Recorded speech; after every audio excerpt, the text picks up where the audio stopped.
तो बच्चों पहला हम बात करते हैं मानव भूगोल का मतलब क्या होता है। तो जो मानव भूगोल का मतलब क्या होता है, यानी मानव समाज और धरातल के बीच जो भी संबंध होता है उनका जो अध्ययन करना क्या कहलाता है, मानव भूगोल कहलाता है। जैसे मानव समाज में हम बेसिकली क्या करते हैं, मानव समाज में जैसे मनुष्य किस तरह से रहता है, क्या क्या क्रियाकलाप करता है, इन सब चीजों का अध्ययन करते हैं। वही धरातल के बारे में पहाड़ पर्वत झरने इन सब चीजों की बात करते हैं। तो इन दोनों में जो भी संबंध होता है और उन संबंधों का जो हम अध्ययन करते हैं वो हमारा मानव भूगोल कहलाता है।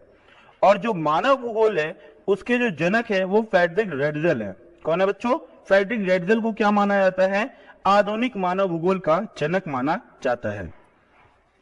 आगे बढ़ते हैं। नेक्स्ट हमारा है टॉपिक है मानव भूगोल की विचारधाराएं। अगर बात की जाए मानव भूगोल की विचारधाराएं तो इसको तीन भागों में बांटा गया है। पहला है निश्चयवाद। बच्चों निश्चयवाद को नियतिवाद या पर्यावरणवाद भी कहते हैं। इसके अंतर्गत क्या होता है कि मानव के क्रियाकलाप यानी मनुष्य जो भी काम करता है उस पर प्रकृति का नियंत्रण होता है। अर्थात मनुष्य क्या होता है, प्रकृति का दास होता है। और इसमें सक्रिय भूमिका क्या कौन निभाता है, प्रकृति, और निष्क्रिय भूमिका निभाती है आपका मनुष्य जो है वो निष्क्रिय भूमिका निभाता है। एक उदाहरण से समझते हैं। आदिम काल में क्या होता था, जब आदि मानव जब मनुष्य था तो उस समय क्या होता, तीव्र वर्षा होती थी। तो तीव्र वर्षा में मनुष्य क्या होता था, बाहर घूम नहीं सकता था, ठीक है, तो गुफाओं में ही रहा करता था। तो वो बाहर जाके कोई काम नहीं कर पा रहा है। तो इस उदाहरण से आप समझ सकते हो कि वो मनुष्य बाहर जाके काम नहीं कर पा रहा है और वर्षा हो रही है, ठीक है ना। तो यानी वर्षा प्रकृति है ना, और जो मनुष्य है उसके कोई भी काम नहीं कर रहा। तो प्रकृति का मनुष्य पर क्या होता है, नियंत्रण होता है निश्चयवाद की अवधारणा में। और निश्चयवाद की अवधारणा में मनुष्य क्या बन गया, उसमें मनुष्य कोई काम नहीं कर पा रहा ना, तो मनुष्य क्या हो गया, प्रकृति का दास हो गया। यहाँ सक्रिय भूमिका कौन निभा रहा है, प्रकृति, और निष्क्रिय भूमिका कौन निभा रहा है, मानव। इससे क्या आ जाता है, मानव के प्राकृतिकरण के नाम से भी जाना जाता है। निश्चयवाद की अवधारणा को मानव के प्राकृतिकरण के नाम से भी जाना जाता है। और इस विचारधारा के समर्थक अलग अलग लोग हैं, जैसे कि आपका फ्रेडरिक रेडजल और एलन सीसेपल इस विचारधारा की समर्थक हैं। दूसरा विचारधारा आती है संभववाद की विचारधारा। अब संभववाद की विचारधारा क्या कहती है कि मनुष्य अपनी सुविधा के अनुसार क्या कर सकता है, पर्यावरण में क्या कर सकता है, परिवर्तन कर सकता है। कहने का मतलब क्या है कि सपोज पहाड़ है, अब पहाड़ की दूसरी तरफ तो हम नहीं जा सकते थे ना पहले, लेकिन अब मनुष्य ने क्या किया, अपनी सुविधा के अनुसार पहाड़ में ही क्या कर दी, मतलब छेद कर दिया या ड्रिलिंग करके क्या कर दी, मतलब जो भी रेलवे होता है ना, उसको पार कर दिया। तो यानी गुफा बना दी, ठीक है, जिससे पहाड़ को हम पार कर सकते हैं। तो इसमें हमने क्या करा कि अपनी सुविधा के अनुसार क्या कर दिया, पर्यावरण में परिवर्तन कर दिया। तो ये क्या कहलाएगा, संभववाद की विचारधारा कहलाएगी। और संभववाद की विचारधारा में क्या होता है, मनुष्य जो होता है वो सक्रिय भूमिका निभाता है और मानव निष्क्रिय। इसीलिए इस विचारधारा को प्रकृति के मानवीकरण के नाम से भी जाना जाता है। संभववाद की विचारधारा के जो समर्थक हैं वो हैं विडाल डीला ब्लास और फैब्रे जैसे जो लोग हैं, वो इस विचारधारा का समर्थन करते हैं। अब बात करते हैं नवनिश्चयवाद की। तो नवनिश्चयवाद की विचारधारा के जो जनक हैं वो ऑस्ट्रेलियाई विद्वान ग्रिफिथ टेलर हैं।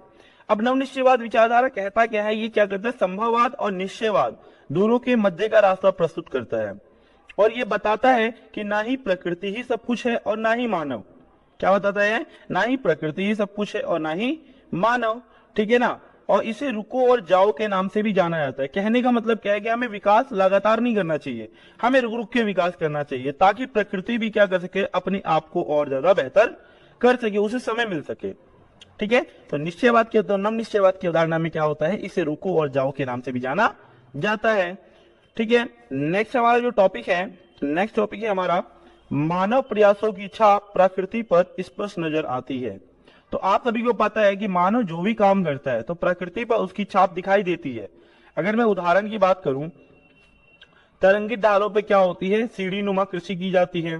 तो अब आपने देखा होगा जो पहाड़ों पर है, तो पहाड़ों पर क्या होता है, जो मनुष्य है वो अपनी सुविधा के अनुसार सीढ़ी नुमा कृषि करता है, ठीक है ना। तो उसने क्या किया, प्रकृति में मतलब प्रकृति पे जो सीढ़ी नुमा कृषि करी, तो हम मनुष्य की छाप दिखी कि नहीं दिखी, क्योंकि अगर पहाड़ों पे तो मनुष्य ही तो खेती करेगा ना, ठीक है, सीढ़ीनुमा कृषि। तो इसी किसकी छाप दिखाई? मनुष्य की छाप दिखी।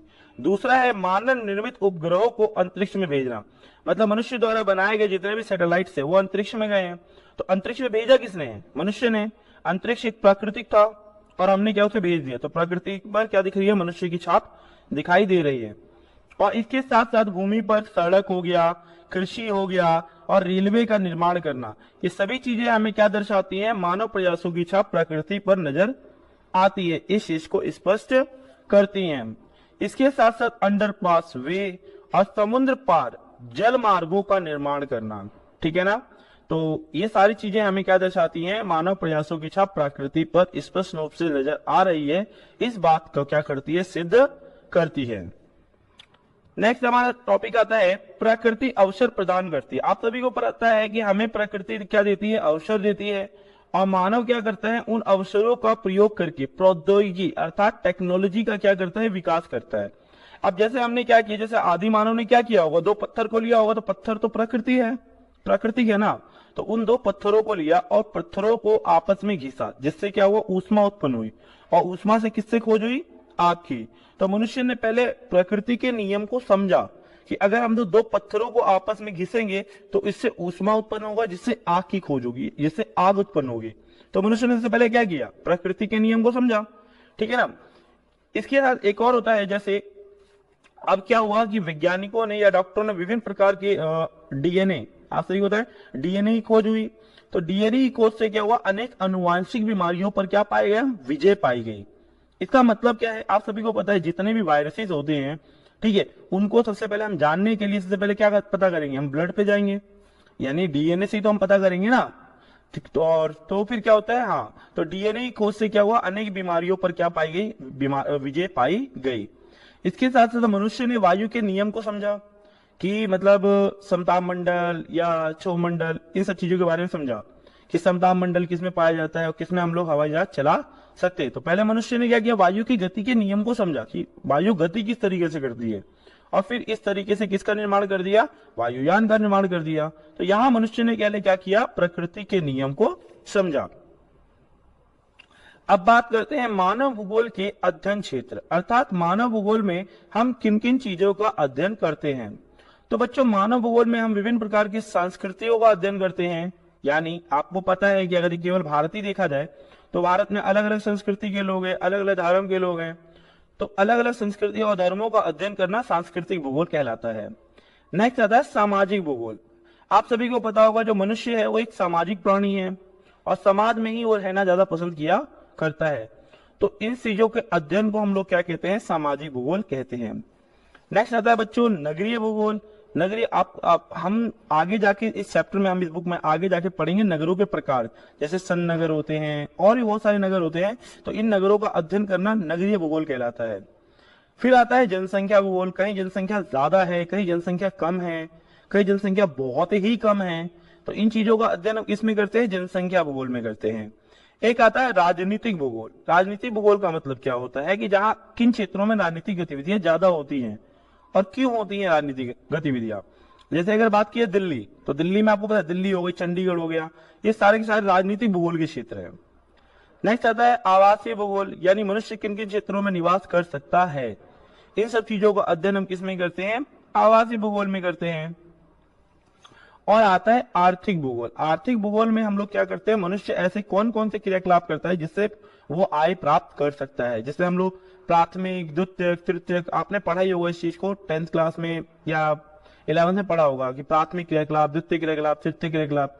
तो इन सभी चीजों का अध्ययन हम आर्थिक भूगोल में करते हैं। नेक्स्ट हमारा टॉपिक है मानव भूगोल के उपक्षेत्र। तो मानव भूगोल के उपक्षेत्र में हम किन किन चीजों का अध्ययन करते हैं?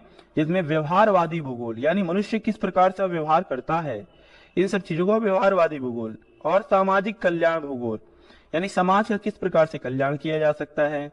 ऐतिहासिक चीजों का अध्ययन करना ऐतिहासिक भूगोल कहलाता है। ठीक है। चिकित्सा संबंधी भूगोल। चिकित्सा संबंधी आपने देखो एक हमारे आगे चैप्टर में है, एक टॉपिक है चिकित्सा पर्यटन।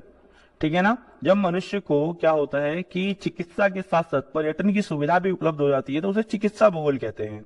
ठीक है ना। इसको आगे हम चैप्टर्स में पढ़ेंगे। एक आता है लिंग भूगोल, यानी स्त्रियों और पुरुषों के अनुपात को जानना कि किन क्षेत्रों में स्त्रियों की संख्या ज्यादा है, किन क्षेत्रों में पुरुषों की संख्या ज्यादा है, या लिंगानुपात का अध्ययन करना हमारा लिंग भूगोल कहलाता है। तो ये भूगोल बच्चों, ये आपका चैप्टर यहाँ तक था। ठीक है, फर्स्ट